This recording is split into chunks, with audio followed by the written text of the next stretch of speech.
నాని ప్రధాన పాత్రలో నటిస్తున్న ది ప్యారడైజ్ చిత్ర బృందం అధికారికంగా ప్రారంభానికి ముందే సినిమాను చురుగ్గా ప్రమోట్ చేస్తోంది.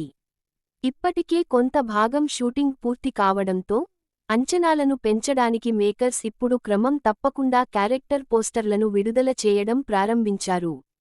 ఈరోజు వరలక్ష్మీ వ్రతం సందర్భంగా నానిని జడల్గా పరిచయం చేస్తూ మొదటి క్యారెక్టర్ పోస్టర్ విడుదలైంది. సినిమా కథలో నాని పాత్రను జడల్ అని పిలుస్తారు. అతని విలక్షణమైన లుక్ నుండి ఈ పేరు వచ్చింది. ఎందుకంటే అతను రెండు పొడవాటి జడలు, తెలుగులో జడలు, కలిగి ఉన్నాడు. ఈ ప్రత్యేకమైన ప్రదర్శన వెనుక ఒక లోతైన కారణం ఉంది. ఇది సినిమా యొక్క ప్రధాన కథనంతో దగ్గరి సంబంధం కలిగి ఉంటుంది.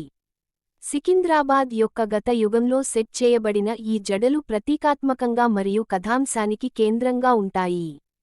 పోస్టర్లో నాని కఠినమైన అవతార్లో గాగుల్స్ ధరించి, మెడలో మెటల్ గొలుసులు, మెలితిరిగిన మీసం మరియు ముక్కు రింగ్తో పాటు అతని సిగ్నేచర్ జడలు ఉన్నాయి. ది ప్యారడైజ్ కి శ్రీకాంత్ ఓదెల దర్శకత్వం వహించారు. అతను దసరాతో ఆకట్టుకునే అరంగేట్రం చేశాడు. ఇందులో నాని కూడా నటించాడు. ఇటీవలి సోషల్ మీడియా పోస్ట్లో దర్శకుడు సినిమా స్వరం గురించి సూచనప్రాయంగా నాని నరకంలోకి నడిచి దానిని స్వర్గంగా మారుస్తాడు అని చెప్పాడు. ఈ భావోద్వేగాలతో నడిచే తల్లి, కొడుకు నాటకంలో బాలీవుడ్ నటి సోనాలి కులకర్ణి నాని తల్లిగా నటించింది. అనిరుద్ రవిచందర్ సంగీతం అందిస్తున్న ఈ ప్రాజెక్టుకు మరింత స్టార్ పవర్ జోడిస్తోంది.